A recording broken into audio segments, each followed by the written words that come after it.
Hey guys, have you watched the latest episodes of The Falcon and the Winter Soldier? We just did, and man, there's so many really cool stuff to talk about. We got awesome fight scenes, really cool character reveals, and plot seeds are being sown everywhere. So, I suggest you get comfy, get some snacks, and join us as we cover The Falcon and the Winter Soldier episodes 2 and 3.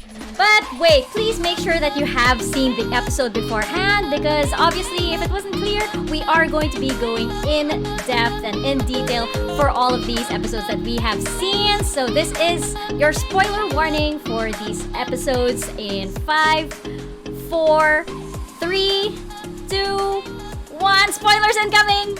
Okay, so welcome once again to another Fiverwatch discussion on the Falcon and Winter Soldier.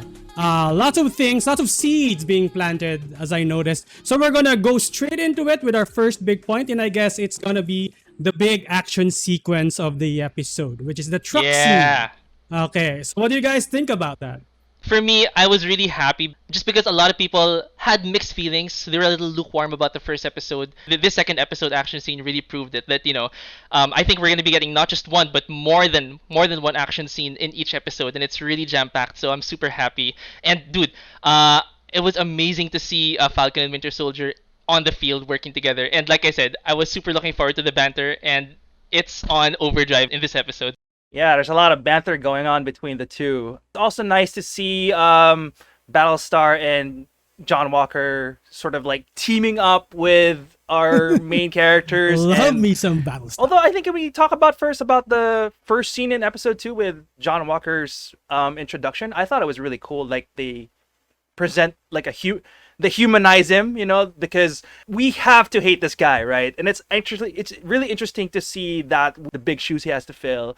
So I thought the opening was pretty strong. It seemed like he was just trying to do his job. He's just making the most out of it, I guess. From what the interviewer talked about, he was never short of heart, right? Like I think in episode 2 was the moment when they were asking if he jumped on the grenade. And then he said, actually, I jumped 3 times. I jumped on 3 different grenades at different instances. Because I have this special technique with his helmet, right? So we'll see. Like, we'll see how he actually turns out. I like the way he tossed the shield to save Battlestar at the end. That was a pretty... Yeah. It's kind of like a cat move, actually. Yeah. That's a Super Mario move, where you toss your shield, your shell. Yeah. So he did a Super Mario. Right. I think it's interesting to point out, for example, when you brought up the part about the grenade. So he mentioned that he has this special thing with his helmet, and I saw this like little breakdown that points out actually it's like Steve Rogers never needed the helmet. He actually just jumped on the grenade because that was him. He was just out of his the goodness of his heart, and that's what made him so endearing.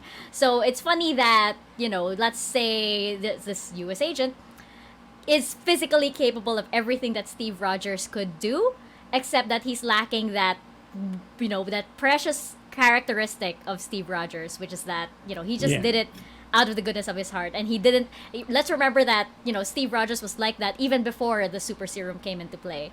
And when he did jump on that grenade, he had, he thought he was gonna die, and he was very willing to do that. He has the sort of like the Cap logo, but it can't be completed without this little strap that he has on the side. So it's kind of like symbolic of how, he isn't Captain America without... He needs basically something else in order for him to be Cap. Whereas the logo of, the logo of Steve Rogers was just complete. him. Yeah, it was complete, even without any, paraphernalia or anything. Going back to the first movie of Captain America, with the doctor, the one who chose him when he was a skinny kid, and he was saying, what I'm looking for isn't like a great soldier. I'm not looking for the perfect guy. I'm just looking for a good man. And that's why Steve Rogers became the hero that the world needed, because he wasn't perfect, he wasn't superpowered, he wasn't masterfully skilled, he didn't have any abilities, he just had a good heart. So I think that's why it's so painful for us to see now this character that we followed for so long, and all of a sudden there's this guy who's taking his shoes. I'm sure he's a great guy, he's coming from all the right places, but it's like you're taking our hero, you're It's like taking a our stepdad. boy. It's like a I stepdad. know. It's like, It you're feels, not... and he's just doing. And like Mayor said, he's doing his job. He's protecting people. He served in the army. He has his badges and everything. But no, you're not our Cap. So that's why Yeah. that's why the internet hates him. The next big point of the episode, which I really want to talk about, is of course the big name drop at the middle. Isaiah Bradley, Mm-hmm. aka Yeah. Captain America. Yeah, he's the Yeah. first Black Captain America. I Yeah. forgot the comics there. that was based on him, but yeah, it was surprised to see him. I find it really funny that eventually you'll have like 5 people with shields. So all of the cops are there.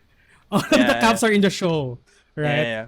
I don't know how you guys feel about it, but for me, because they did start to tack on the whole racial discrimination commentary into that scene, as well as the scene after that, the police scene, right? Right. So right, how did right. you guys feel about that? I thought Disney's doing a good job of like trying to keep this subtle. Like even the part before they met Isaiah with the kid was like, "Hey, it's the Black Falcon," and Sam was like, "Wait, so should I call you Black Kid?" And then, haha, just kidding.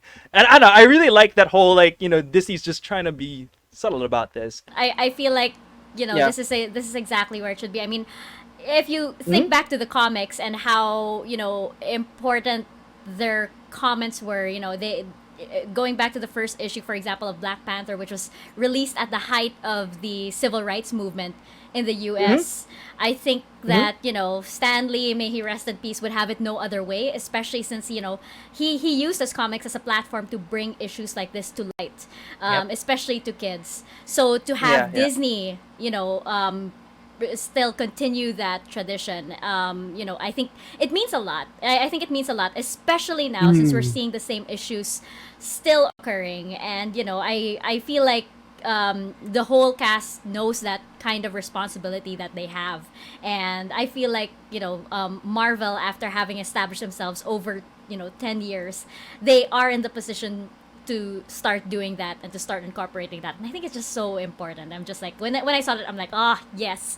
And Anthony Mackie, Anthony Mackie, I love it. Yeah, I man. love that guy. I love the whole scene. The police scene was just really organic. Like was- down to the actual questions that the police asked Bucky, right? Like, Yeah. sir, is this person bothering you? Right. Right? I mean- And A white guy. It's You see it's it very all on the around. nose on what's happening right now. Yeah. Exactly. Actually, I'm open for Disney to put more of those things as the show goes on. They have the momentum to actually push for these things to help like future generations help to understand where these issues come from. I think it was also important. I am not familiar with Isaiah Bradley and his run in the comics, but when coming as an outsider coming into that and seeing that, and joining Sam in the revelation that there was actually a Black Captain America and nobody knew, it came across to me as though it was basically kind of like symbolic of all of the struggles that the African American community have gone through, wherein you have all of these achievements and accomplishments done by others, and they have the exact same thing and they're just pushed to the sides. That's how it came across for me, and it was actually Yeah. really powerful. You're suddenly wondering, what did this guy go through? What did he go through? And I think that is one of the points that I am excited to find out as the series progresses. Right on. It's very, very telling, especially since he beat Winter Soldier in the Korean War. Yeah, he did. Oh Yeah, yeah, he did. right, He right. actually beat him. After that powerful scene of like talking about a relevant issue of society now, we get to know that Bucky missed a therapy session. Right? So Right. and the therapist decided to include Sam in the picture. Right? So I love that scene. I don't know Yep. how much of it was ad lib and how much of it was script, but it was super funny. It was super funny for me. But what I love about it is like they come in both like rough nails and everything, but when they get into the therapy session, it actually turns out to be something like a couples therapy session. Yeah, I like that they're very childish at heart. Great activity. Come closer. No, you come closer. Yeah. No, you like that? You like that? So I was watching a bunch of interviews of Anthony Mackie and Sebastian Stan, and they do have that chemistry. Even Chris Evans, the three of them, they're always horsing around on set, offset, and then in interviews they're always like bantering on each other. So I think Yeah. you're right. There's probably a big part there which they just improv because it feels so natural. just- It's really like right.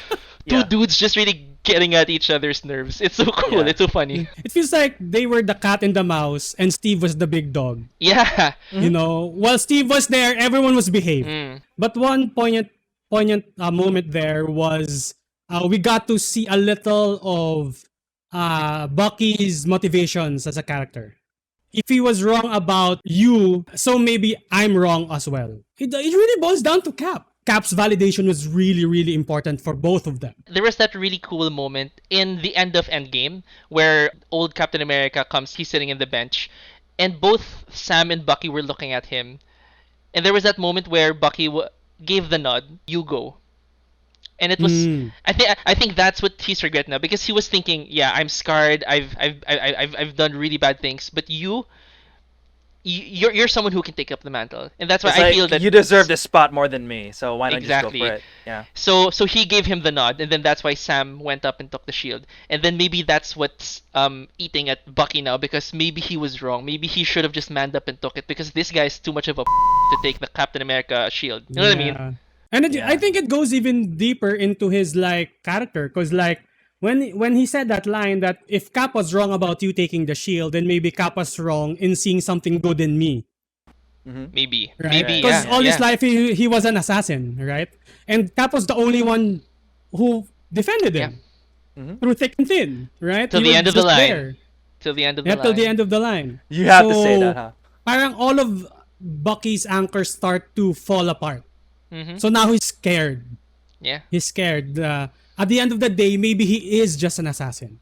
Okay, so Man. now we go straight to episode 3, which introduces like a handful of new people in the show. Okay, so we open up with Zemo and the whole Ocean's 8 style like escape right there and then. I love that So scene. how did you feel about seeing Zemo again?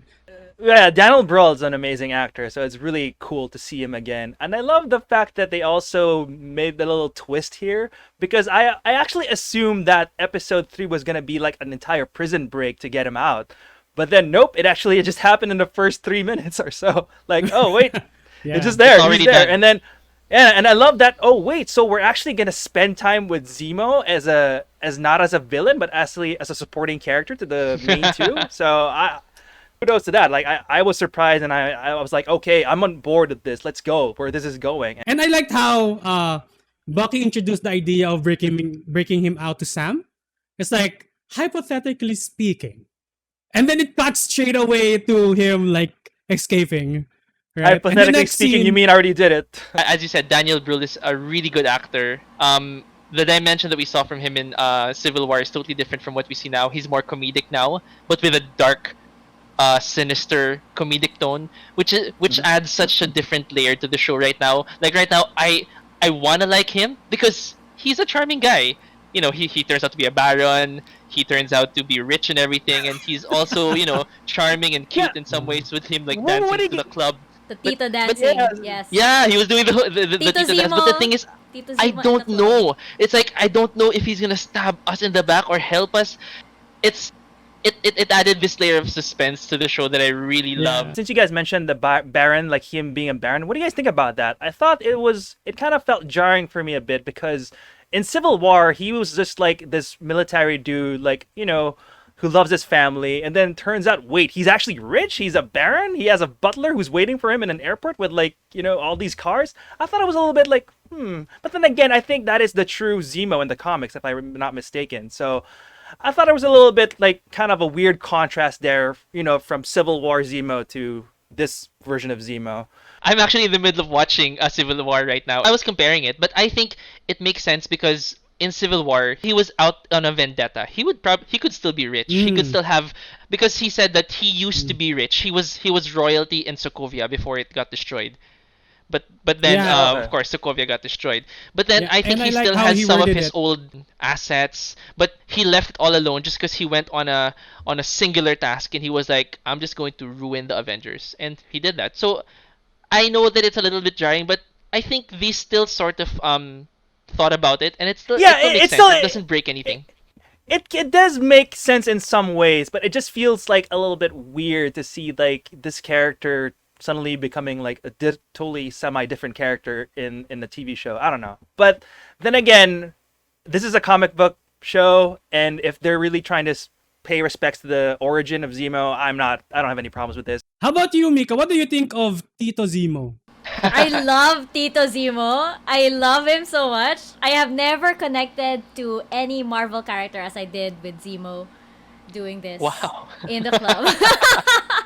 I'm over exaggerating, but I do love that they're taking a more lovable-ish sort of take towards him. I do like that you can't really tell what his motives are at this point because he did have power, he did have money, so it's like what exactly is he after? And until now we can't exactly tell. I do find it interesting that there's a possibility that he will be working with Falcon and the Winter Soldier until much later on in the series, and possibly even further than that. Maybe he doesn't become a villain, maybe he becomes an asset somewhere after this series. Maybe. They pardon him in some way and then they park him somewhere, and he helps out some other superhero later on. He might be one of those contacts. But I think it's also interesting because Marvel is like exploring not just one side of villainry. I think with Falcon the Winter Soldier, I mean, like, you do have Bucky, who was a villain at some point, and now he just happens to be the protagonist of this series. So why not Zemo? And he's rich too, so he has a whole other, he has a lot of other assets more so than Bucky. I like what you said about exploring more than one side of villainry, because the other villain here, or actually the main villain here, would be the Flag Smashers, and they're actually really painting it in such a way that I mean they're terrorists, yes. They're like Robin Hood. You can see where they're coming from. They're doing it because there are people displaced by the blip, or I'm sorry, the snap, and they're really making you sympathize with them. So there's really that angle that they're going for, the two sides of every coin, two sides of villainry, and I think that's going to permeate throughout this series. And also one more thing, you did say that they might recruit Zemo. And that actually did happen in the comics. He became one of the Thunderbolts. Actually, he was the leader of the Thunderbolts, which was apparently the Suicide Squad, so to speak, of Marvel, where it was a bunch of villains who would work as heroes to gain their pardon. Wasn't Norman Osborn there? He was. Yep. Right? Yeah. Yeah. Yep, he was. He was Norman Osborn was there. Baron Zemo was there. You had like Venom. You had like really badasses who were like reformed villains trying to help out the Avengers, to gain their freedom back. And it's nice. I mean, because those are a bunch of badasses. So if they go there, that would be a really awesome route. Okay, so this is Mika's theatro number 2 moment. It would seem from WandaVision. The X-Men are So now coming. the- The X-Men are coming. Mark my words. They went to a very popular mutant getaway. Mutant getaway. Yeah, Madripoor. So for those of you who don't know, Madripoor is part of Indonesia. It's a fictional place in Indonesia. Okay, so Southeast Asia represent. Okay. Hell yeah. In Madripoor, techno is always a thing. Techno never died it in never Southeast died. Asia. Rave and techno never died. And it kind of solely looks like Cyberpunk 2077 all the Yeah, time. it does remind me of like an 80s sort of cyberpunk, neon lights, Yeah. all that jazz. Even yeah. Narshada or something. It reminded me of Poblacion Makati. I have to say. It really did. Yes, very much. Yeah, Poblacion so and like a having first world Armalites. country. Yeah. I mean, like Poblacion. everything that happened there in Madripoor could have happened in Poblacion. I'm just saying. That was Tuesday Yeah. night downstairs from where Mika lived back Yeah. then. Exactly. Yeah. It was super cool. And, well, of course, you have to give a shout out. There was a Filipino song that was playing. Shanty Dope! Shanty Dope, shout out. Good job. I love that they introduced this setting because, as you said, Madripoor is such an interesting island because we know it as a pirate haven.